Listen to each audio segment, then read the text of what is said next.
단 하나의 정통 정치 팟캐스트 정봉재 정국부 시작하겠습니다. 자, 오늘 함께 하실 분 최강욱 평론가는 박문진 이사 문제 때문에 좀 바쁘고 그래서 이번 주 1부, 2부 다 못 나오고요. 좋은 날에 아나운서님 자리하셨습니다. 안녕하세요. 예. 반갑습니다. 자, 그리고 오늘 첫 나들이 하신 한국금융 ICT 융합학회 회장 오정문 교수님 자리하셨습니다. 네, 반갑습니다. 예. 안녕하세요. 안녕하세요. 이제 그 밝은 세상에 있다가 지하 세계로 오신 거예요, 이제. 그러니까 오늘 무슨 벙커하고 지하하고 좀 자, 건국대학교 금융 IT학과 특임 교수 오정문 교수님. 그리고 현재 요즘 항상 그 뜨겁게 논란이 되고 있는 암호화폐, 가상화폐, 이른바 비트코인, 예, 이더리움 이런 분야에 있어서 대한민국 최고의 전문가 로 등극하셨죠. 왜냐면 모르는 분들이 많아요. 투자하면서도 내용을 모르는 분들이 많고. 그렇죠. 진짜 예. 많잖아요. 예, 그렇습니다. 예. 저는 이제 잘 알아요. 아유, 왜냐면 저는 네. 중앙일보 고란 기자. 예. 우리나라에서 암호화폐에 대해서 기사 제일 많이 쓰는 기자. 고란 기자가 원래 오늘 함께 하기로 했는데 고란 기자가 애들이 어려요. 그래서 이게 밤늦게 녹화하니까 좀 일찍 할 때 좀 왔으면 고란 기자하고 이제 우리 오정문 교수님하고 함께해서 환상의 복식조인데 아니 뭐 더 좋은 또 여기는 이제 아무것도 모르기 때문에 아무것도 모르는 시청자 입장에서 그게 중요한 접근해야 거예요. 돼요. 중요해요. 아주 쉽게 설명하는 거 그게 그럼요. 중요해요. 그리고 아무것도 모르는데 또 은근히 돈은 잘 벌어요. 이 저는 출연료 많이 받아. 예. 저의 특징 중 하나는 예. 아주 어려운 것을 쉽게 설명하는 것. 그런 오, 또 기대돼요. 슬그머니 깔때기.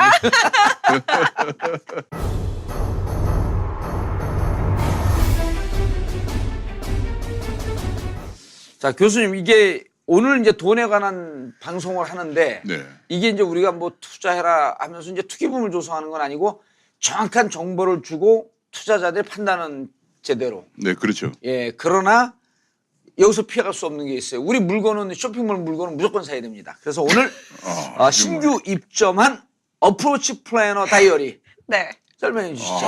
예, 다이어리예요. 예. 근데 보통 한 12월에서 1월 예. 사이에 사람들이 많이 다이어리 예. 사잖아요. 이제 한해 다이어리가 정리하고. 영어죠, 영어. 영어죠, 다이어리. 얼리 죽는다. 다이얼리. 다이어리는 아니고 빨리 죽는다. 다이어리. 보통 이제 그냥 플래너? 예. 로 얘기를 하는 게 좋을 것 같아요. 그래서 지금 안에 제가 좀 살펴봤는데 보시면은 먼슬리가 있고요. 앞에 예. 먼슬리가 있고 그다음에 위클리까지 있고 뒤에 이제 메모할 수 있는 데는 없네. 예. 메모할 있어요. 수 있는 메모할 데도 수 여기 있는데. 이렇게 좀 있고. 이거 아까 제가 그 살펴봤는데 네. 먼슬리 스케줄은 좀 이렇게 촘촘하게 되어 있고 위클리 스케줄 메모할 수 있는 칸이 넓어갖고 네. 메모하기에는 무척 좋은데 젊은 친구들은 핸드폰은 다 하거든요. 그러나 그럼에도 불구하고 저 같은 경우도 더블 체크하면서 다이어리를 동시에 또 써요. 저도 써요, 다이어리.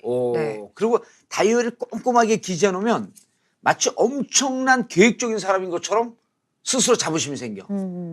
그래서 다시 보기도 하고. 맞아요. 예. 그 이게 기록이 딱 남기 때문에 아무래도 손으로 쓰고 이러면은 예. 한 해가 지나서 또 이때 무슨 일이 있었구나, 이때 어떤 예. 일이 있었구나 보면서 뭔가 추억도 할 수 있고 그걸 플래너는 좋은 것 같아요. 디지로그라 그래요. 디질로고 디지로그. 디지털 시대인데도 불구하고 손으로 아날로그 손으로 쓰는 그쵸. 거. 예. 이게 또 이게 정감이 있는 거고. 맞아. 그리고 저는 또 제가 이렇게 손으로 쓰면 보고 이렇게 감탄하는 게 제가 글씨체가 안중근 체거든요. 아이고. 그래서 보고 나면 안중근의 현실 같아. 이게 도대체 누가 써서 보면 제가 쓴 거예요, 이게. 그리고 저는 다이어리를 한 20년째 써요.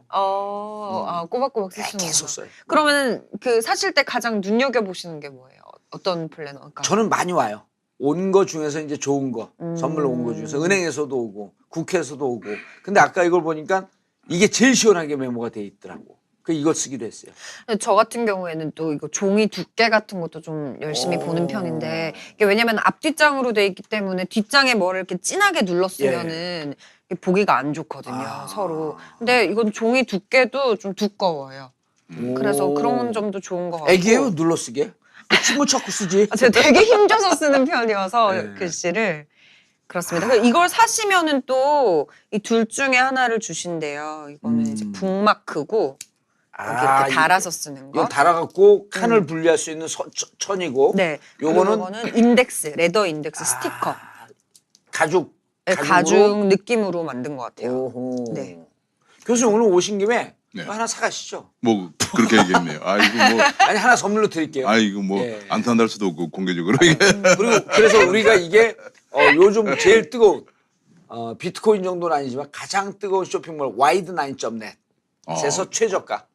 현재 판매가가 14,900원인데 13,300원에 와이드몰 특가 와이드몰에 1,600원. 사시면. 1,600원. 네. 그냥 군더더기 없이 되게 깔끔해서 좋은 것 같아요. 예. 네. 자, 어프로치 플래너 다이어리 와이드9.net 들어오셔서 많이 구입해 주시기 바라겠습니다. 네. 자, 교수님. 네. 가상화폐 하면 비트코인, 이더리움 이렇게 했고 전 세계에 1,200개가 있다면서요? 네 그렇습니다. 1,200개가 지금 개발돼 있는데요. 예. 실제 거래되는 것은 한 600여 개 정도 거래가 되고 있습니다. 그렇게 많아요? 굉장히 많습니다. 예. 중국 애들이 개발한 뭐 네오라고 하는 것도 중국 그 한 11, 2위 정도의 거래 순위를 차지하고 있고요. 예. 저희가 이제 제가 회장으로 있는 학교에서 예. 직접 그 회사를 방문을 했어요. 이름이 뭐예요? 회사 이름은 온체인이라고 하는 회사인데요. 예, 온체인. 온체인에서 방문을 하고 화폐 이름은? 우리 학교는 아니, 화폐. 화폐는 이제 네오라고 네오. 합니다. 네오고요. 오. 그 온체인에 그 방문하고 또 우리 학회가 방문한 걸 계기로 해서 예. 온체인의 대표도 한국을 또 방문하고요. 오. 서로 이제 그 기술이나 정보를 교류하기 위해서 예. 오고 가고 하는 그런 상황입니다. 네. 중국은 정말 대단한 정부의 후원하에서 규제가 없습니다.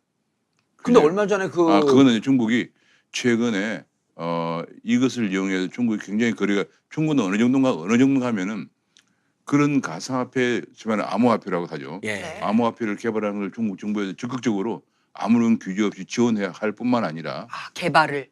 또 개발된 화폐를 채굴을 해야 되거든요. 예. 이 암호화폐라는 하는 것을 한꺼번에 다 개발해 두는 게 아니에요. 프로그램을 공개합니다. 완전히 공개하고 누구든지 그 프로그램을 가지고 만들 수도 있고 또 채굴할 수도 있거든요. 어허. 그 채굴하는 데는 엄청난 전기 요금이 듭니다. 전기요금이 왜냐하면 듭니다. 컴퓨터를 24시간 동안 1인 컴퓨터 다니고 그냥 슈퍼컴퓨터. 엄청난 슈퍼컴퓨터를 슈퍼까지는 아니고 그냥 대용량 컴퓨터를 그래픽 카드를 쓰는 그 컴퓨터를 24시간 돌리기 때문에 그래서 중국 정부는 제가 듣기로는 전기 요금도 싸게 하는 걸로 알고 있습니다. 그렇게 했는데 문제는 이제 중국에서 많은 가상화폐가 채굴되고 개발되고 해가지고 이 가상화폐의 특징은 글로벌하게 거래가 된다는 얘기예요. 전 세계에 한 300여 개 거래소가 있어요. 교수님, 근데 이렇게 들어가기 전에 우리 모르시는 분들 물론 요즘 관심 많았고 많이 아는데 도대체 암호화폐, 가상화폐가 뭐냐? 자, 그렇죠. 그러면 거기서부터 시작해야 그러면 요 돼요. 얘기를 한번 생각해 봅시다. 예. 우리가 이게 제가 가지고 있는 스마트폰 예. 네. 여기에 출발한 건데요. 2009년대 스마트폰이 이제 애플사가 발명을 했죠. 이 스마트폰은 뭐냐면 옛날에 피처폰이라 해가지고 전화만 하던 모바일 폰에서 인터넷 기능을 장착한 겁니다. 인터넷 기능을 장착하고 나니까 서로 쌍방 거래가 되는 거예요. 언제 누구든지. 그것이 굉장히 혁명을 가져왔는데 그래서 이제 뭐 지금 모바일 은행도 등장하고 그래 됐죠. 예. 근데 이제 쌍방 거래를 하는데 혹시나 누가 해킹하면 어떻게 하나 이런 문제 생기잖아요. 그렇죠. 그러면 이제 근데 2009년도에 블록체인이라고 하는 도저히 누구도 해킹할 수 없는 거래 기술이 등장을 하게 됐어요. 그러면 그래서 이제 내가 블록체인. 근데 내가 이제 친구하고 거래를 합니다. 네. 그러면 서로 쌍방 거래를 해. 그 전에는 거래하려면 중간에 누가 중간에 중재한 사람이 있어야 돼요. 뭐 서로 믿지 은행이나 못하니까 내가 뭐. 돈을 미리 내고 네. 그 물건을 받아오고 이런 거잖아요. 네네. 근데 이제는 쌍방 거래를 하면서 해킹이 전혀 안 되기 때문에 내가 책을 팔 수도 있고 책을 살 수도 있는데 그러면 최종적으로 그 쌍방 거래를 종결 짓는 것은 돈이 오고 가야 되잖아요. 예. 그 돈이 오고 가는 그러니까 쌍방 거래에서 블록체인으로 해킹의 우려가 전혀 없는 상태에서 쌍방 거래를 종결시키기 위한 돈 이것이 암호화폐 또는 가상화폐라고 하는 겁니다. 그러니까 지금까지는 돈을 거래하려면 어떻게 합니까? 이제 은행에 들어가서 제가 하려면 결제하고. 물건 하나 샀다 그러면 만약 미국에 아마존을 뭐 하나 샀다 그러면 네. 은행에 들어가 결제하고 은행은 또 우리나라 금융결제원을 거쳐서 또 세계 결제망을 거쳐서 미국의 결제망을 거쳐서 은행을 거쳐서 돈이 들어가죠. 네. 최소 3, 4일 이상 걸리는 데다가 수많은 단계를 거치는데 다 공짜입니까? 다 돈이 많이 들어요. 비용이 듭니다. 네. 근데 이제는 그런 게 필요 없어진 거예요. 아, 필요- 둘이 합의가 된 거네요. 그러니까 그렇죠. 피어 투 피어라고 하는 게 항구에서 항구인데 여러 세계에 흩어져 있는 항구, 즉 그렇죠. 모든 사람들이 우리 그렇습니다. 여기서 결제하는 화폐라고 하는 걸 합의해 버린 거예요. 내가 이제 예를 들면 지금 미국에는 이런 앞으로 이제 예컨대 아마존 같은 데 물건 산다 그러면 아마존의 그 계정과 내 계정이 바로 피어 투 피어 쌍방 거래를 하면서 책을 하나 샀다 그러면 그 돈을 비트코인으로 결제가 되는 비트코인으로 거예요. 바로 순식간에 1초 내에 결제해 버리는 거예요. 아. 그러니까 이건 뭐 혁명적인 변화예요. 그러니까 그리고 블록체인이라고 하는 것은 해킹도 안 되고. 해킹도 안 돼. 그것이 사람들이 처음에 이제 2009년도에 블록체인과 가상화폐가 등장을 암호화폐라고 합니다. 네. 등장을 하는 이후에 사람들이 긴가민가했죠. 근데 2009년도에 등장한 후 7년 지난 8년 지났죠. 8년 지난 7년 지났나? 8년 지났나? 8년 지났죠. 이제. 예. 금년까지 단 한 번의 해킹도 없이 이 비트코인이 계속적으로 24시간 가동이 됐다는 거예요. 사람들 다 놀란 거예요. 그래서 세계적인 고수들도 해킹을 해보려고 했는데 해킹 실패했거든요. 예. 그만큼 블록체인이 해킹을 할 수 없다는 걸 알게 되었고 금년 4월에 드디어 일본이 가상화폐를 거래 통화로 인정을 하면서 폭발적으로 거래가 증가했죠. 아니 독일에서는 2015년에 이미 인정을 했잖아요. 독일 인정을 했습니다. 그런데 이제 독일 하나가 인정할 때는 사람들이 그래도 좀 내 돈이 움직이는 거니까 예. 긴가민가 하다가 일본이 이번에 2015년 금년 4월 달에 네. 거래 예, 거래 통화 거래 예. 통화. 일본 은행이 발행하는 법정 통화는 아니지만은 네.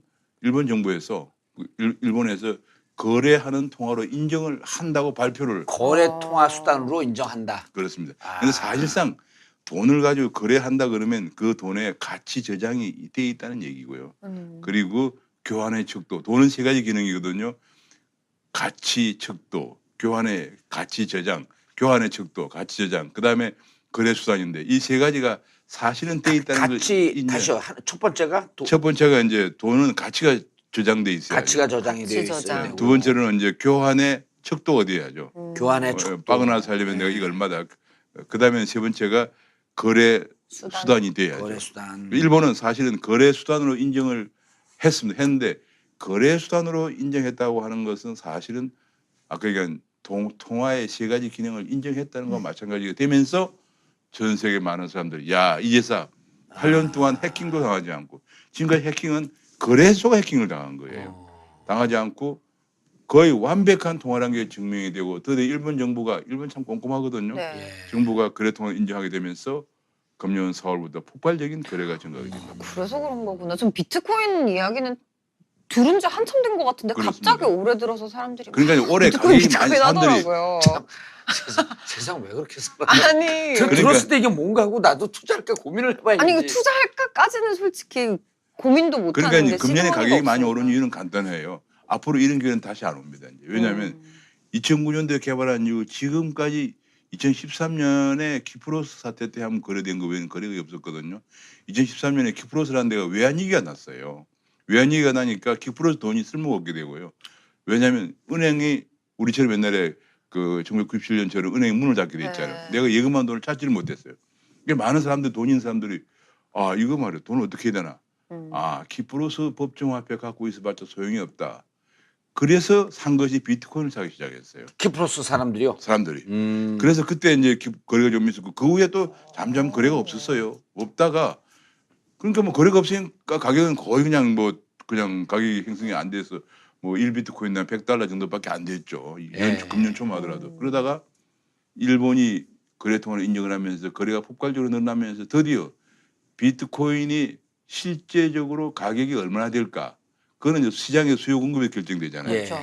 그 가격이 형성되면서 비트코인이 $100 하던 것이 지금 오늘 보니까 $16,500 갔거든요. 시카고 선물 시장에서는 16,500달러에 거래가 된 거죠. 예. 그래 된 거고. 그 우리 돈으로 한 1,950만 원쯤. 그렇습니다. 지금 보니까 1개월 선물은 1개월 뒤는 $17,500고요. 오. 3개월 선물은 $17,800까지 올라갔거든요. 그러면 이 사람들은 이제 시장에서는 1개월 뒤에는 $17,500가 될 것으로 예상을 하고 있고 그다음 3개월 뒤에는 $17,800가 될 것으로 예상을 하고 있다는 얘기. 근데 이게 만약 올라가게 되면 더 올려서 예상할 거 아니에요. 그렇죠, 그렇죠. 그러니까 이게 이제 시장은 1개월, 2개월, 3개월물로 3개가 지금 팔리고 있는데 그 시장에 이제 그렇게 예상을 하고 있다는 얘기. 그러니까 이게 뭐냐면 금년 초까지는 거래가 안 됐기 때문에 예. 가격이 좀 폭등한다는 얘기는 그때는 시세가 형성이 안 됐던 거예요. 교수님, 근데 중요한 게 자, 선물 시장은 1개월, 2개월, 3개월 아니에요? 예. 근데 1개월 뒤에는 지금 17,500원으로 예상을 한다고. 17,500달러. 17,500달러로 예상이 되는데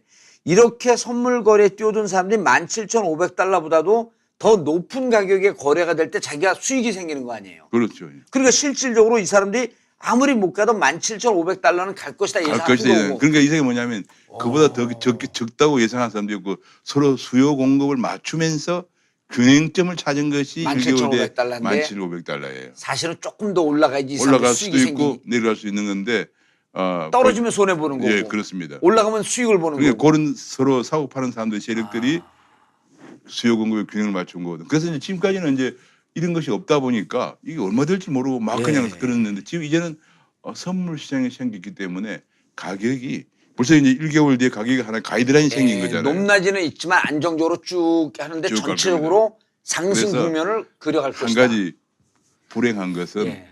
금년 초까지 가격이 형성이 안 돼서 1비트코인당 100달러 하면서 엄청 쌌다가 이제 비트코인의 시장에서 금년 초에 수요 1,000달러 했었어요. 뭐 그보다 더 싼 때도 있어요. 예. 그러다가 이제 가격이 형성됐잖아요. 예. 엄청나게 오른 이런 시기는 다시는 오지 않습니다. 왜냐하면 이게 지금까지는 거의 거래가 없어서 거래 가격이 형성이 안 되다가 근데 여기 뭐 금덩이 하나 있다 그래요.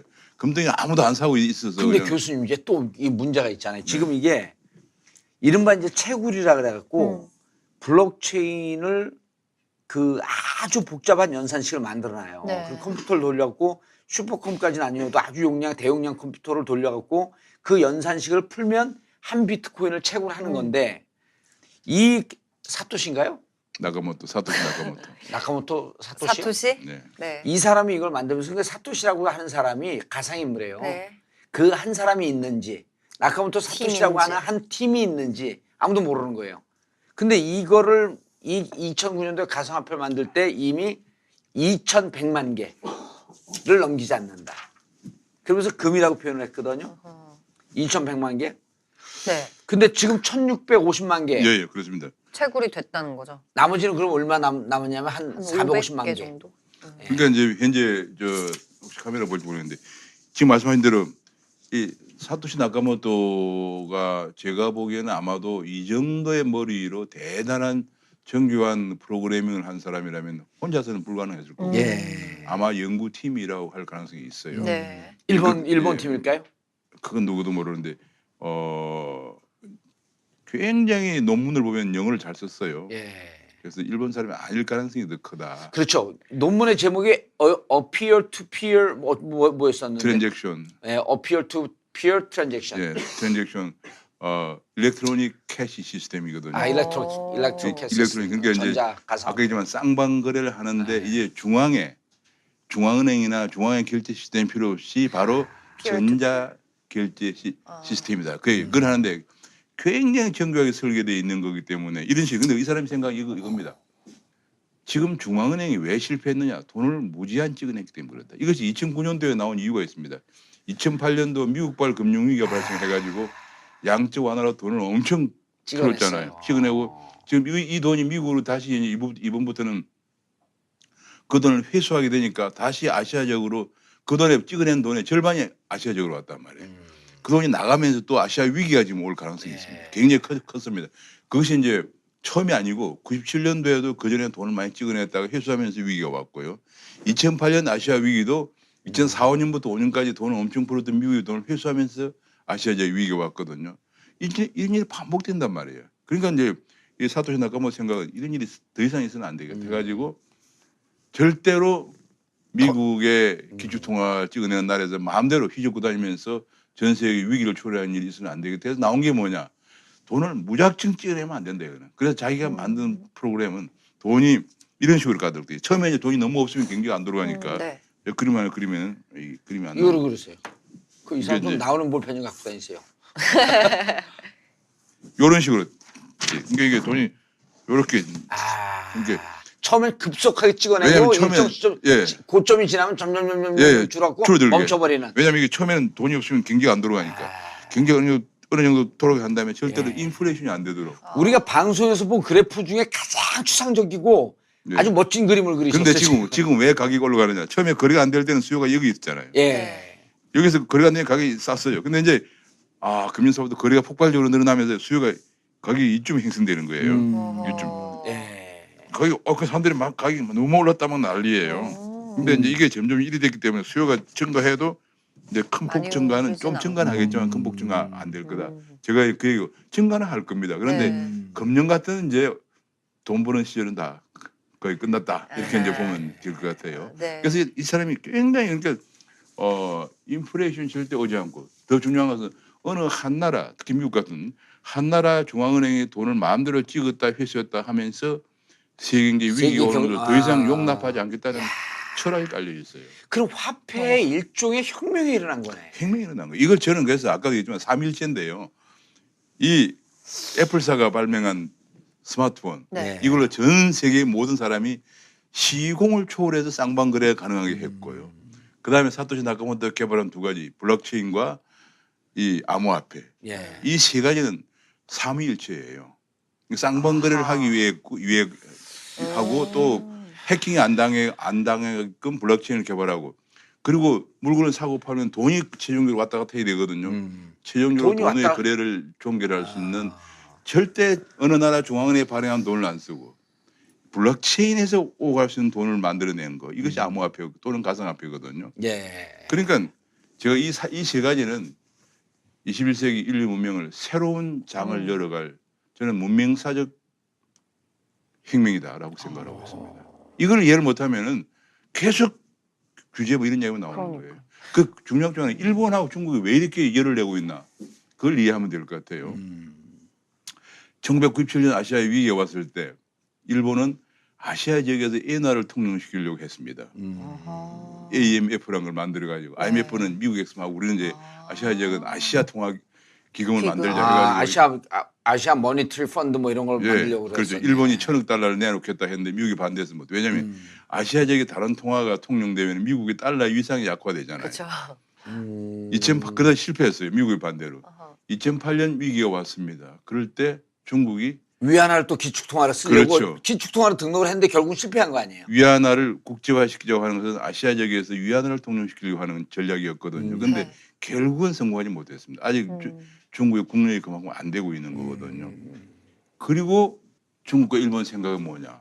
중국이 왜 그렇게 가상화폐를 개발하는 사람에게 일체의 규제가 없고 또 채굴하는 사람에게 전력 요금도 도와주고 일본도 거래 통화를 인정해서 2020년 동경 올림픽 때 거의 대대적으로 사용하려고 하는 전략을 갖고 있죠. 가상화폐를요? 그럼요. 와. 일본은 2020년 동경 올림픽 때 가상화폐를 완벽하게 사용한다는 생각을 그럼 사토시 그 나카모토가 일본 사람 일본 사람이고 아니지, 일본의 그건 이게 아니고. 유명한 세계 경제를 장악하려고 했던. 그건 아니고요. 그러니까 중국하고 일본이 교수님 일본 사람이세요? 아니 근데 왜냐면 그건 누구도 몰라요. 근데 일본하고 중국이 바로 그렇게 한 이유가 뭐냐면 이제는 더 이상 달러. 옛날에 엔화를 가지고 하려고 했던 것도 실패했고 위안화 국제화도 잘 안 되고 있기 때문에 이제 가상 통화를 통해서 아시아 지역을 한마디로 금융을 지배하려고 하는 거예요. 그거 아시아뿐만 아니라 전 세계를. 그렇죠. 이게 왜냐하면 이런 겁니다. 만약 아까 중국에 네오라는 화폐가 있다고 예. 그랬잖아요. 그럼 네오가 지금 현재는 오늘 보니까 11번째 거래량이 많아요. 그럼 네오가 거래량이 많아지고 그러면은 또 중국에 비트코인을 많이 채굴했다 그러면 예. 네. 그걸 가지고 일본이 2020년 올림픽 때 완벽하게 거래를 이제 통화로 쓴다고 하니까 일본가 물건을 살 수가 있잖아요. 아, 그게 이제 그 그게 자국의 외환보유액. 외환보유고가 되네. 그렇죠. 외환보유액이에요.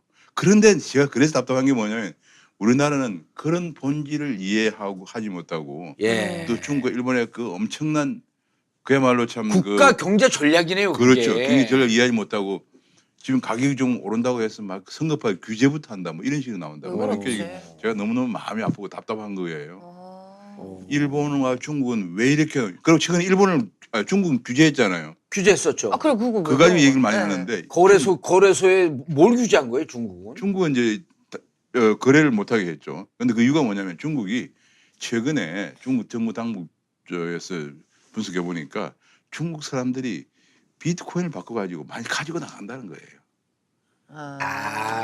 이렇게 가능한 이게 가능한 지금 거거든요. 아까 이제 바로- 중국 거래소에서 비트코인을 사요 위안화로. 네. 위안화를 사고 교수님, 제 네. 설명 만나 예, 보세요. 예. 자, 그 비트코인을 사.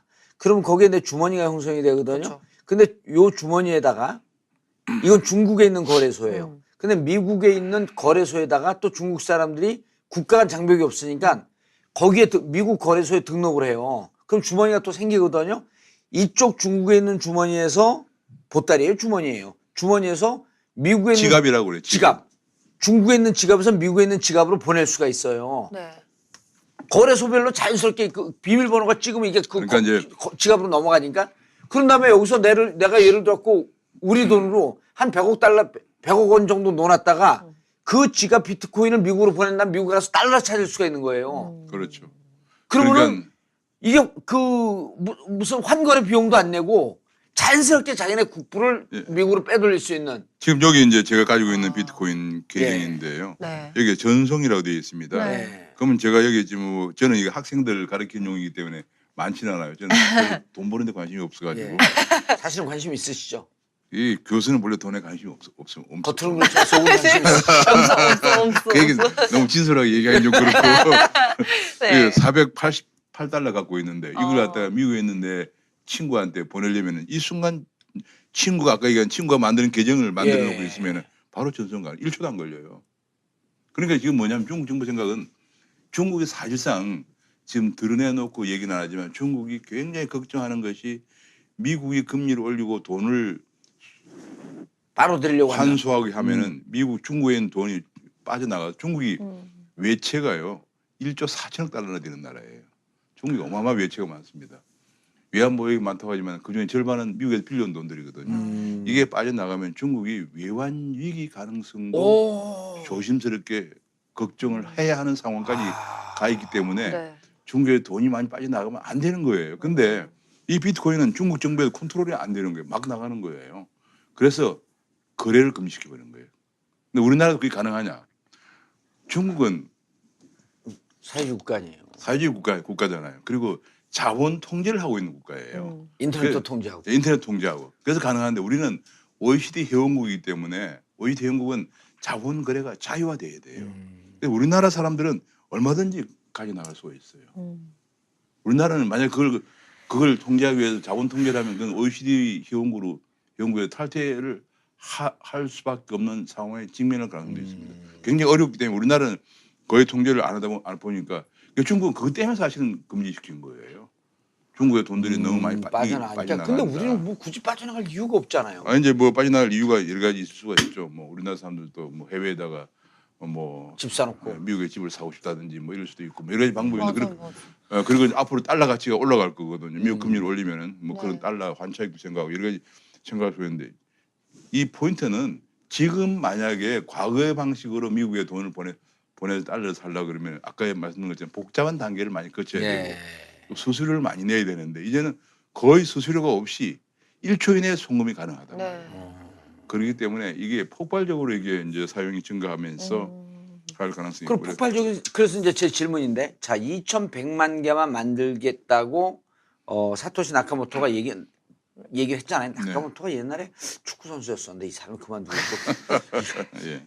아니 그러면 2,100만 개가 다 채굴이 되고 끝난 다음에는 네. 자 채굴이 어려지기 때문에 점점 가격은 올라갈 거 아니에요. 네. 채굴이 다 끝나면 이제 더 이상 없어. 네. 전 세계 금이 이미 끝났거든 채굴이. 네. 그래서 전 세계에 있는 금의 양을 따지면 아파트 2동밖에 안 된다는 거 아니에요. 그게 뭐예요? 희소성 이런 것 때문에 이제 금의 가격이 꾸준히 올라가는데 그래서 이렇게 하고 2,100만 개가 다 채굴되고 난 다음에는 가격이 계속 올라가는 거 아니에요? 그렇게 되면? 굉장히 역시 그 돈벌 재주가 좀 있는 것 같아요. 돈에 제가 지금 대해서 아직 개코라니까요. 이런 얘기는 제가 하기는 좀 못하지만은 글쎄 이런 얘기를 방송에서 해야 되나 모르겠는데 그냥 한 사람의 금융학자로서 그냥 간단한 단견이라고 생각하면 단견. 될 것 같아요. 단견. 믿거나 말거나. 믿거나 말거나. 아, 근데 좋아요. 이제 세계 경제 포럼이 뭐라고 했냐면 2020년까지 앞으로 3년 뒤죠. 네. 2020년까지 세계 경제의 20%가 블록체인으로 거래가 된다고 그랬어요. 오. 지금 블록체인이 굉장히 급속도로 확산되는데 근데 아까 얘기했지만 블록체인 어떤 사람은 블록체인은 육성을 하되 가상화폐는 안 된다 이러면 안 되느냐 그러는데 블록체인 거래는 하려면 거기에 따른 돈의 거래가 왔다 갔다 해야 되니까 가상화폐가 없이는 블록체인이 발전이 안 되죠. 네. 반쪽이 되는 거죠. 그런데 문제는 이런 겁니다. 그러면 지금 현재 전 세계에 2020년 되면 전 세계에 약 GDP가 한 100조 정도 되고요. 예, 예. 100조 달러 정도 되고요. 각 중앙은행이 발행한 돈의 양이 얼마냐면 약 20조 달러 정도 돼요. 20조 달러. 이 20조 달러에 20%면 얼마입니까? 4조 달러죠. 네. 4조 달러는 가상화폐로 거래가 될 거다. 이게 이거는 이제 세계경제 포럼의 전망에 의하면 2020년 되면 4조 달러 정도는 가상화폐로 거래가 될 거다 보는 거예요.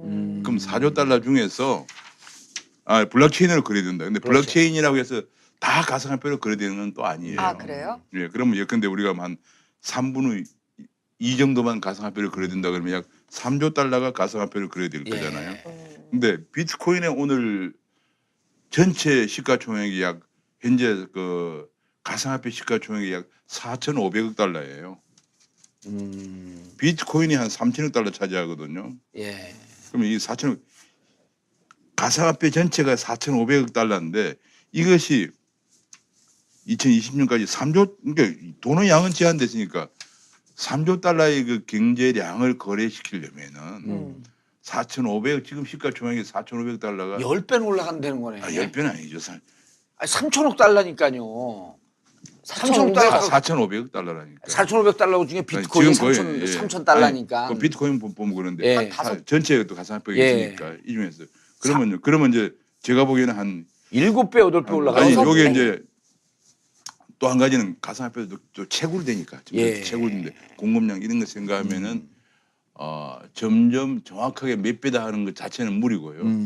가격이 올라갈 수밖에 없는 상황인데 최소 5배 정도로 뭐 예상. 그까지는 아니고. 요거만 보면요. 요 수치. 근데 문제는 올라갈 수가 없는 상황인데 문제는 금년처럼 폭등은 힘들다. 금년은 거래가 거의 안 된 상태로 있다가 그러니까 이게 이제 무슨 얘기냐면은 금융은 언제나 수요 공고를 봐야 되거든요. 그러면 이제 기술 혁신이 되면서 블록체인 거래가 되면서 가상화폐를 수요하는 수요량과 가상화폐의 공급량 이걸 보면은 대강 앞으로 가격이 어떻게 움직일 거라는 걸 예상할 수가 있고 근데 한 가지 중요한 변수가 있습니다.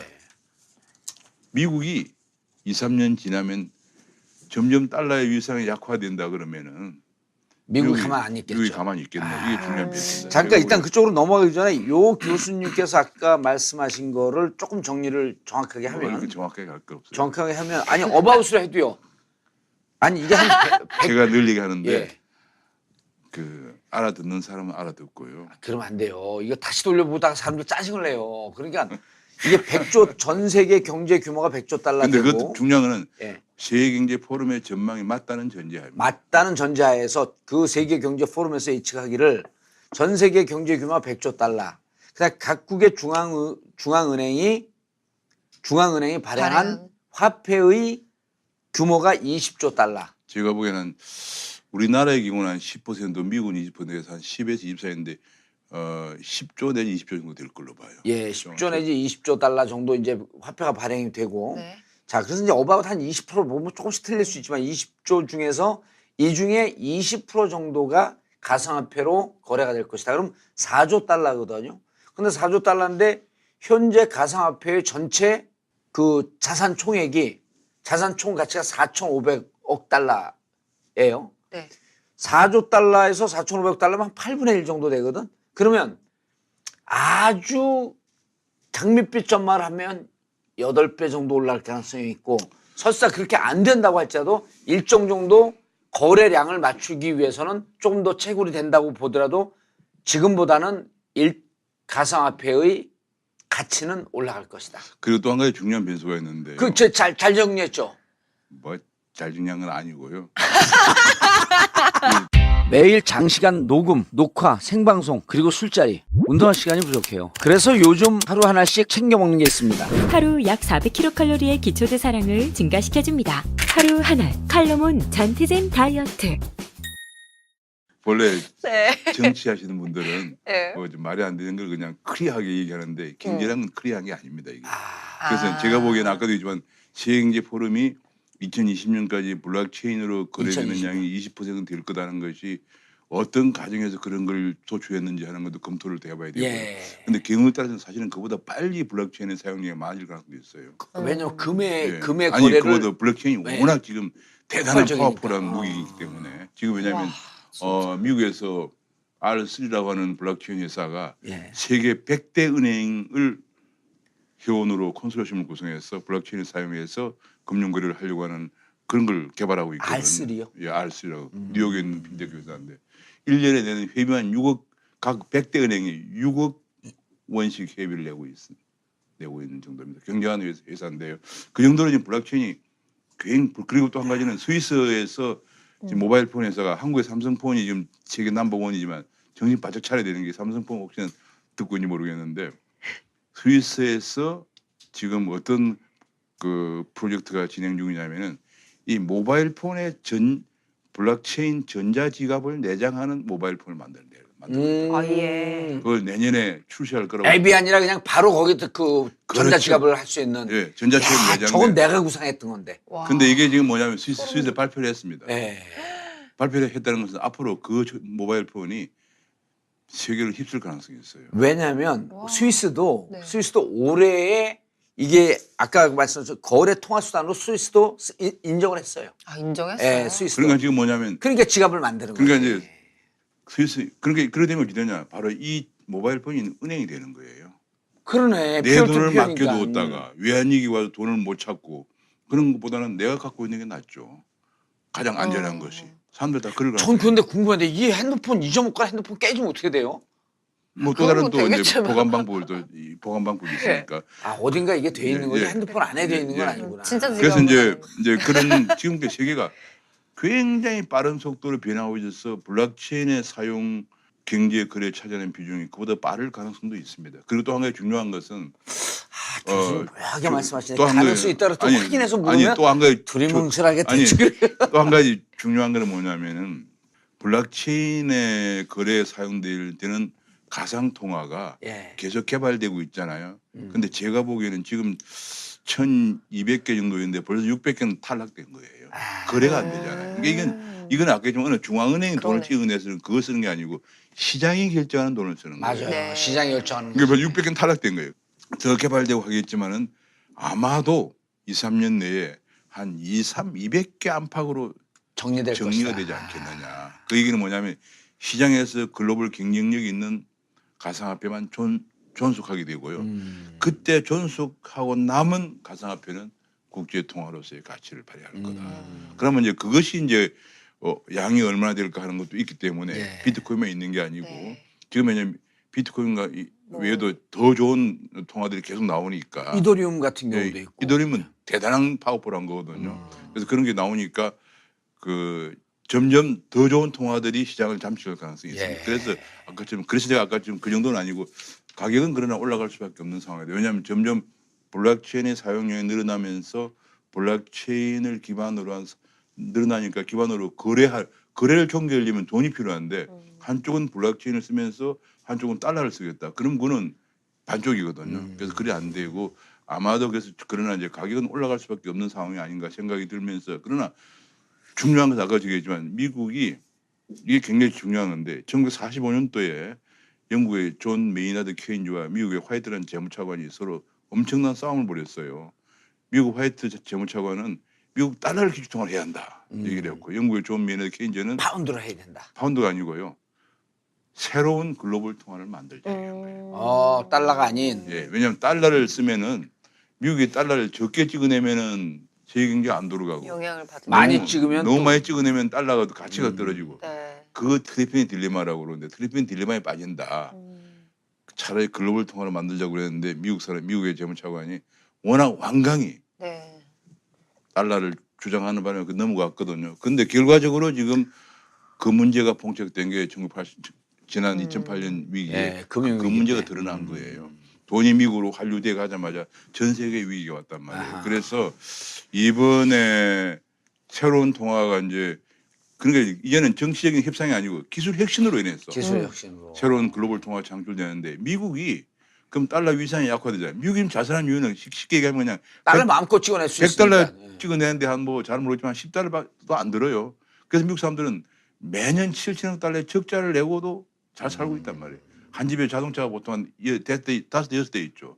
그리고 사실적인 5대, 6대를 살 만큼 돈을 버느냐 그건 아니에요. 잘 살고 있단 말이에요. 그런 미국이 그러면 어떻게 대응할 것인가. 제가 보기에는 이것이 점점 확산되면서 2020년 아까 얘기했지만 그 무렵에는 엄청난 미국의 저항에 부닥칠 달러의 수 반격이 시작될 것이다. 시작되고요. 아. 그때 가격이 떨어질 수밖에 없고 그러나 저 생각으로는 이번에 미국이 그 선물을 도입하는 걸 보면서 그 선물이 그냥 민간 시장이 마음대로 도입한 게 아니에요. 미국의 상품 선물위원회라고 정부 기관이 허락을 해서 한 거거든요. 네. 승인하에 한 거기 그 때문에. 세계에서 가장 큰 시카고 선물 시장과 뉴욕 선물 시장에서 다 이게 지금 예, 그 상장이 그렇죠. 되고 그 이제 상품 선물 미국 상품 선물 위원회라고 예. 그래서 CFTC라고 그래요. CFTC에서 승인을 해줘서 하는 거거든요. 그 얘기는 미국도 종국적으로는 처음에 저항을 하겠지만 이건 제 전망인데 그냥 학자로서 네. 미국이 이 기술 혁신의 대세를 거부할 수는 없지 않겠느냐. 그러면 제 생각으로는 이제 예. 좀 길게 생각한다면 한 2년쯤은 이렇게 상승을 좀 하다가 그때 엄청난 국제경제 변화와 저항에 부닥치면서 상당한 혼란을 혼란의 시대가 올 오다가 것이다. 다시 상승할 수 없지 않겠느냐. P2P 거래와 블록체인으로 새롭게 탄생하는 경제 기술 혁신을 미국도 거부할 수는 없을 것이다. 교수님, 그런데 자 블록체인 기술을 4차 산업혁명의 그 중심 기술이다. 그렇죠. 이렇게 얘기를 하고 있단 말이에요. 그렇죠. 그럼 그걸 무슨 연관관계로 이해를 해야 돼요? 아까 얘기한 것처럼 그런 겁니다. 지금 예를 들어 뭐 거래하려면 비용이 굉장히 많이 들잖아요. 예를 들어서 뭐 우리가 땅을 사고 팔려고 해도 등기소에가 맞아요. 등기를 하고 뭐 비용을 내고 뭐 보석을 떨어야 되죠. 예. 이제는 그럴 필요가 없어요. 내가 이호님하고 아파트 하나 사고 판다 그러면 그냥 이호님하고 나하고 둘이 블록체인으로 거래가 되면 끝이에요. 그리고 거기서 돈이 거래가 벌써 되면 그게 이해가 되네. 돈이 거래가 되면 끝이. 왜냐면 이게 아까 했지만 이게 피어투피어 있으니까. 거래거든요. 그러니까 뭐 은행 갈 것도 없어요. 예. 비트코인으로 그냥 거래해 버리면 끝이거든요. 아니 이렇게 그 오늘 예를 들어 갖고 누가 벤츠주 벤츠 하는데 한 뭐 1억 하는데 그거 하나 주세요. 그럼 벤츠 거기다가 딱 하고 비트코인 5개 보내면 끝이에요. 그게 이게 뭐냐면 등기소라는 게 뭡니까? 등기소라는 게 얘기하면 서로 부동산을 거래하는데 믿지 못하기 때문에 국가기관이 관리해 주는 거거든요. 이제는 국가기관 관리가 필요 없어져요. 그래서 왜냐하면 해킹할 수 없는 그런 기술로 거래가 되는 거예요. 거래가 되니까. 그러니까 이거는 그리고 또 10분 단위로 블록이 만들어져 가지고 10분 단위로 수백만 명의 거래가 다 기록이 돼서 똑같이 공유를 하게 돼요.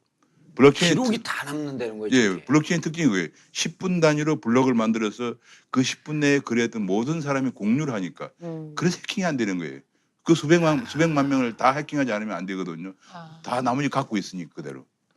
그래서 해킹이 안 됐다는 게 2009년도부터 지금까지 증명이 됐기 때문에. 그리고 앞으로 지금 문제가 뭐냐면 등기소가 없어지면 또 등기사가 또 문제가 되겠죠. 그렇죠. 점점 지금 얘기가 뭐냐면은 중앙 집권적으로 존재했던 기구들이 필요가 없어지면서 경제의 효율성이 엄청나게 증대되면서 경제가 비약적으로 발전하게 돼요. 아니 그러니까 우리 거래소 중에 제일 큰 데가 이제 뭐 전 세계에서 뭐 지금 거래량이 제일 많다라고 하는 데가 이제 빗썸이라는 데가 있는데 네. 빗썸도 거래할 때 그냥 내가 예를 들어 로그인해갖고 거래하는 게 아니라 공인인증서 이런 게 필요가 없어요. 아니 근데 공인인증서도 필요 없는데 네. 거래할 때마다 네. OTP가 형성이 돼요. 30초 단위로. 어. 그래서 거래 이렇게 하면 형성된 OTP를 넣고 30초 지나면 OTP가 또 다시 형성이 돼.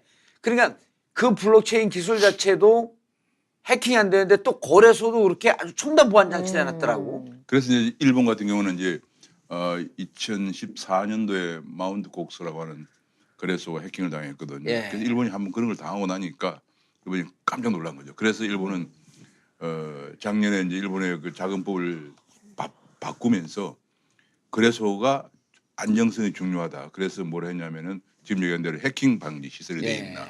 그다음에 컴퓨터 서버 용량 이번에 비썸처럼 서버 용량이 다운되면 안 되니까 서버 용량이 충분한가.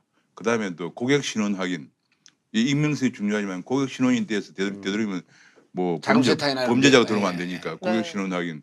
요즘 그래서 그걸 굉장히 know your 커스터머라고 그래서 Know Your KYC라고 그래요. KYC. 아. 너의 고객에 대해서 고객을 정확히 알아라. 파악해라. 아하. 그다음에 이제 또 No KYC. 네. KYC 또 하나 요즘은 이제 자금 세탁 방지라도 엔티 머니 론더링 그래서 AML 엔티 머니 론더링 이런 기능을 머니 런더링 그 세탁을 한다. 네. 엔티 머니 런더링. 엔티 머니로 AML이라고 그래요. 그런 거 좀 써놔야 돼. 그런 기능을 갖추고 있느냐? 이걸 갖춘 거래소만 허가해준다. 이래 된 거예요. 예. 그래서 네. 뭐 제가 알기로 한 50여 개가 신청했는데 그걸 일본 정부에서 세밀히 조사해 보니까 11개만 허용했단 말이에요. 우리도 거래소를 무슨 규제한다라고 이렇게 신문에 계속 사설 때리지 말고 규제하려면 거래소의 안정성을 높이기 위해서 거래소 지금 그렇죠. 일본처럼 그렇게 하는 게 좋아요. 예. 그러니까 일본은 그렇게 해서 이제 그렇게 해서 2020년에 가상화폐를 전면 사용할 수 있도록 한다 그런 얘기가 나왔단 말이에요. 예. 근데 우리나라는 제일 문제가 뭐냐면 일본은 그러기 위해서 그렇게 하려면 거래소를 그렇게 하려면 제도권으로 편입했다는 얘기잖아요. 예. 그래서 그러면 일본은 왜냐하면 가상화폐를 거래통화로 인정한다 했기 때문에 가능한데 우리는 가상화폐는 거래통화도 아니고 상품도 아니다. 투기성 상품이다 그러잖아요. 가치가 지금. 없다. 예, 그렇게 해버렸기 때문에 제도권에서 논의할 수가 없단 말이에요. 그러니까 첫 단추를 잘못 낀 거예요.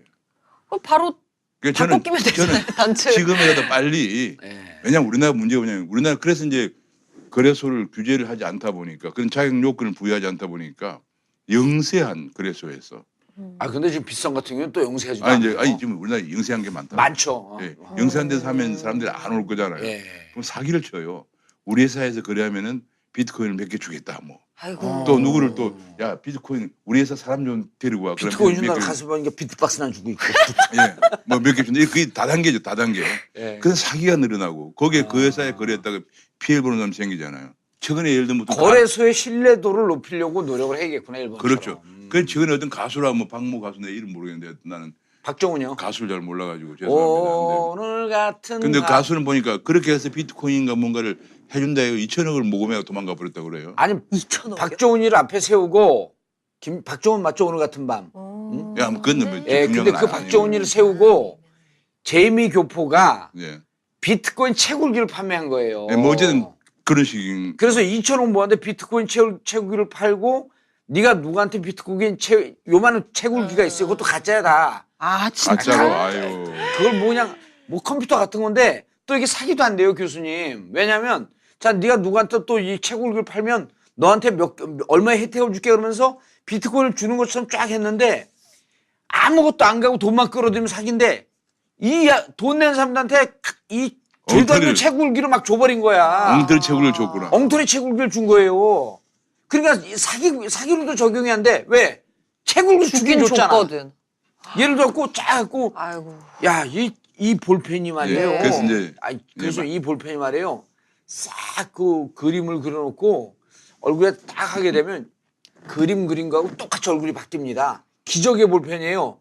사기잖아요. 네. 근데 볼펜을 줘. 그리고 한 1억을 받아. 네. 이 볼펜을 샀기 때문에 사기가 아닌 거예요. 아 그래서 그렇게 돼. 그건 뭐 법리적인 문제는 저는 그래서 잘, 채굴기를 다 판 거야. 예, 저는 잘 모르겠지만 그래서 이제 이걸 정부에서 제도권에 편입해서 그런 요건들을 제시하고 요건을 지키는 쪽만 허락을 해야 되는데 그런 예. 거 안 하다 보니까 온갖 사기가 범람을 하게 되고 그런 문제가 생긴 거예요. 그래서 저 생각으로는 지금이라도 빨리 정부에서 안정적으로 거래해서 투자자의 피해가 더 이상 안 나오도록 하는 게 중요하다. 알겠습니다. 그런데 왜 우리나라는 실제로 제가 봐도 광풍이에요. 광풍은 뭐 우리나라 광풍이 아니에요. 왜냐하면 자꾸 그 얘기 하는데요.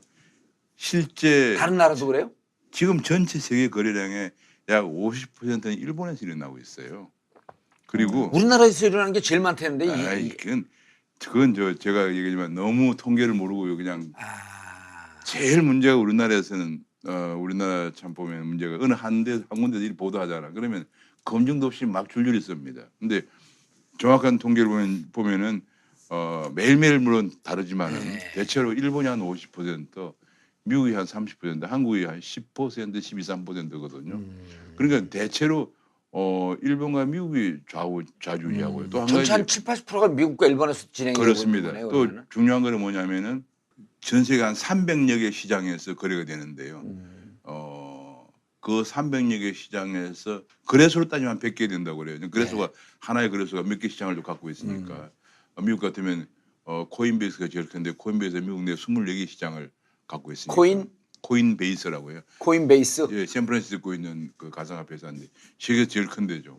그럼 그런 데서 이제 그래서 한 300여 개 시장에서 그 동시에 이거는 24시간 거래되는 거기 때문에 어느 나라 가격이 뭐 한국 가격이 23% 높다 그건 말이 안 되는 거죠. 말이 안 돼. 왜냐하면 벌써 거래한 사람들이 한국이 높다 그러면은 한국에서 팔고 또 싼 데가 사게 돼요. 일종의 차익 거래를 하는 그렇죠. 거거든요. 그래서 그 시차가 약간은 한두 시간 존재하겠지만 세계에서 수천만 명이 거래를 하고 있기 때문에 그 차익은 순식간에 조정이 되거든요. 네. 그래서 이 열기를 건전한 방향으로 유도를 해야지.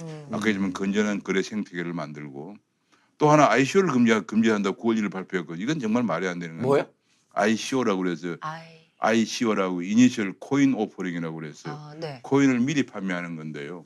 그건 어떤 거냐면은 벤처를 하려고 하는 사람이 있어요. 네. 예를 들어 우리 이제 뭐 우리 정봉 의원님이나 나나 누가 벤처를 안 한다 그래봐. 그 벤처를 하는데 하려면 뭐 이런 이상은 투명한 종이를 만드는 회사를 만든다고 네. 그래요. 그러면 새로운 사람이거든요. 새로운 사람인데 돈이 필요하잖아요. 그럼 이 사람이 사업 계획서라는 걸 만들어요. 네. 사업 계획서를 만들어서 공표를 합니다. 뭐 백서라기도 하기도 하고 화이트페이퍼라고. 그럼 그 공표한 내용을 보고 돈 있는 사람이 투자를 하는 거예요. 네. 투자를 하는데 그 이제 엔젤 투자한 거죠. 그렇죠. 그게 지금 과거처럼 엔젤 투자자는 벤처 캐피탈 회사인데 네. 미국도 실리콘에서 벤처 캐피탈에 엔젤 투자하는 사람들은 다 그렇게 투자를 받는 거예요. 그 벤처 캐피탈 회사나 엔젤 투자자의 젊은 층들 찾아가서 PT를 하고 그다음에 한 100명이 PT하면 10명 정도 돈을 투자 받는 거예요. 네. 그리고 10명이 투자하잖아요. 그러면 한 2명 성공하는 거예요. 2명 성공하면 나중에 한 사람씩 10억씩 줬다 그래 봐요. 그럼 100을 투자했잖아요.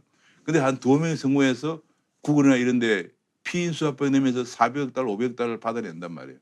그럼 거기서 투자자도 돈을 회수하고 벤처 개발자도. 그 스타트업은 성공하는 네. 거거든요. 그리고 나머지 빌려준 거 받지도 않아요. 그냥 당연히 그냥 그 뭐야 창업의 그 대가로 그냥 가져 뭐 이런 식이단 말이에요. 근데 이제는 그걸 안 하고요. 벤처 스타트업 하는 사람들이 확 백서를 발행해서 뭘로 투자금을 받느냐? 가상화폐를 통해서 받아요. 왜냐하면 서로 신뢰를 하려면 블록체인 거래를 해야 되거든요. 그 블록체인 거래를 통해서 돈을 받기 때문에 블록체인 거래가 가능한 가상화폐로 돈을 받는다. 이것이 금년 5월 달부터 미국에서 온체인 엔젤이라든지 예. 벤처 캐피탈 투자하고 하면 그 2배가 많아지기 시작했어요. 근데 우리나라 이걸 전면 금지해 버리면은 이니셜 코인 오퍼링이라고 그래요. 오퍼링, 이니셜 코인 ICO. 오퍼링. 근데 그러려면 우리나라 벤처 기업들은 그렇지 않아도 자금 조달하기 힘든데 우리나라 벤처 기업들의 자금 조달원을 하나 없애버리는 거죠. 아니 그러려면 그 우리나라 벤처 그걸 또 누가 투자하면요 중국 애들이 투자하는 거예요. 그럼 결국 중국 애들이 가지고 가는 거지. 그래서 지금 문제가 뭐냐면 그런 게 있고요. 그러니까 우리나라 벤처 기업들의 자금 조달원을 하나 없앤다는 큰 문제. 이 새 정부의 목표하고는 안 맞는 거예요. 새 정부 4차 산업혁명 얘기했고 청년 일자리를 만들어준다고 하는데 청년 일자리를 만들려고 하는 자금 조달은 없어요. 그래서 어떤 일이 생기냐면요. 스위스 쭈크라는 데는 크립토 커런시 밸리라고 그래서 가상화폐 밸리라는 걸 만들어가지고 전 세계 ICO 할 사람은 스위스로 오라. 쭈크로 오라. 그래가지고 지금 생각해 보십시오. 가상화폐가 1200개가 나왔고요. 또 이런저런 벤처 스타트업들이 또 자금 조달하려고 그러잖아요. 그럼 스위스 쭈크는 난리가 났습니다. 인구 2만 명밖에 안 조그마한 도시였는데 근데 쭈크의 조건이 재미있어요. 여기서 ICO를 하려면 최소 3명 이상을 1억 원 이상 연봉을 주고 고용해라는 거예요. 그런 스위스 사람들을 스위스 사람들은. 그래 그 도시에는 사람이 없어 난리예요 지금. 엄청난 고급 일자리가. 우리도 좀 빨리 뭔가. 우리는 왜 송도 같은데 그런 걸 못하느냐. 우리 정말 우리 새 정부. 제가 교수님 그랬잖아요 지난번에 우리 IT 기술 최고 기술이고 그러니까 말이에요. 북한에도 IT 기술 최고 기술이니까 그쪽 브레인 우리 쪽 브레인 30명씩 모아갖고 이 그 가상화폐 블록체인 하나 만들자는 아니 거예요. 저기 뭐 송도 같은 데 있잖아요. 송도에다가 자리 주고 뭐 하나 30명 스위스 우리도 30명 쭈크처럼 블록체인 뭐 아니면 뭐 크립토 커런시 밸리 하나 만들어서 거기서 무조건 ICO 해라. 규제 아무도 안 하겠다. 대신 한국 사람을 연봉 1억씩 그런 사람을 한 5명 이상 고용해라. 그걸 안 하기 때문에 한국의 ICO 하는 회사는 다 스위스가 사고 있습니다. 아니, 얼마나 그게 안타깝습니까? 싱가포르에 이렇게 그 청정에 그 호텔 3개에다가 네. 천정인 게 무슨 베이 호텔이죠? 아 마리나 베이. 마리나 베이 네. 호텔이잖아요. 네. 싱가포르는 여행지가 아니었었어요. 근데 마리나 베이 호텔을 우리나라 쌍용이 그렇죠. 시공했잖아요. 쌍용 건설이. 마리나 베이 호텔이 이 기존의 발상을 완전 뒤집어서 수영장이 너무 무겁기 때문에 위로 옥상으로 안 가져갔어요, 그 전에는. 근데 3개 호텔을 연결시켜놓고 마리나 베이 호텔이 이 옥상에다가 수영장을 만들어놨잖아요. 어마어마하게 커요, 그게. 네. 이것 때문에 싱가포르 관광 사업이 완전 살았어요. 이 호텔 하나로. 그러니까 지금 금융당국이라든지 정부는 생각 여하에 따라서 우리 젊은 사람들의 앞으로 미래를 좌지우지합니다. 그리고 이런 것들이 앞으로 블록체인 산업이나 4차 산업혁명 많은 전문가들이 5년 이내에 승패가 결정 나올 걸로 얘기하고 있습니다. 이제 여기에 못 따라가는 나라는 후진국이 되는 거예요. 아직 산업혁명에서 뒤진 나라가 300년 동안 후진국이 된 것처럼. 예. 이 블록체인 혁명. 예, 블록체인을 비롯한 4차 산업혁명. 예. 이 5년 내에 중요한 것을 정말 잘 해야 예. 여기 있는 우리 젊은 사람들이 앞으로 선진국에서 살 수가 있을 알겠습니다. 거라. 예, 그 그러니까 정도로 블록체인 하죠, 오늘. 이걸 뭐 그 투기 열풍을 조장하고 조성하고 또 앞으로 올라갈 것이다 이런 문제가 아니고 기본적인 원칙적인 측면에서 4차 산업혁명의 중요한 견인차가 되기 때문에 그렇죠. 이 부분에 대해서 정부가 일단 알아야 되는 거예요. 알고 또 그것에 편승하고 그것을 육성하거나 일본처럼 거래소에서 사기치는 데 나타나면 또 엄한 피해자가 어마어마하게 생겨요. 그러니까 오히려 건전한 생태계를 안 만들기 때문에 사기꾼이 나오고 투기꾼이 나오는 겁니다. 알겠습니다. 4차 산업혁명의 주요 기술, 블록체인 기술 그리고 그것으로 인한 가상화폐에 대해 상당히 개괄적이고 전문적으로 그러나 알기 쉽게 이해되죠? 네. 그래도 처음 듣는 사람들은 가물가물해요. 그래서 자꾸만 이걸 보면서 요 정도 인식 위해서 또 자기들이 연구하려고 노력을 하고 어쩔 수 없어요. 예. 계속 보시면. 오정근 한국금융 ICT 융합학회 회장. 말이 복잡해요 이게. 금융과 ICT가 예. 융합해야 된다. 알겠습니다. 오정근 교수님 감사합니다. 감사합니다. 감사합니다. 정봉재 전국구 마치겠습니다. 감사합니다. 감사합니다. 네, 감사합니다.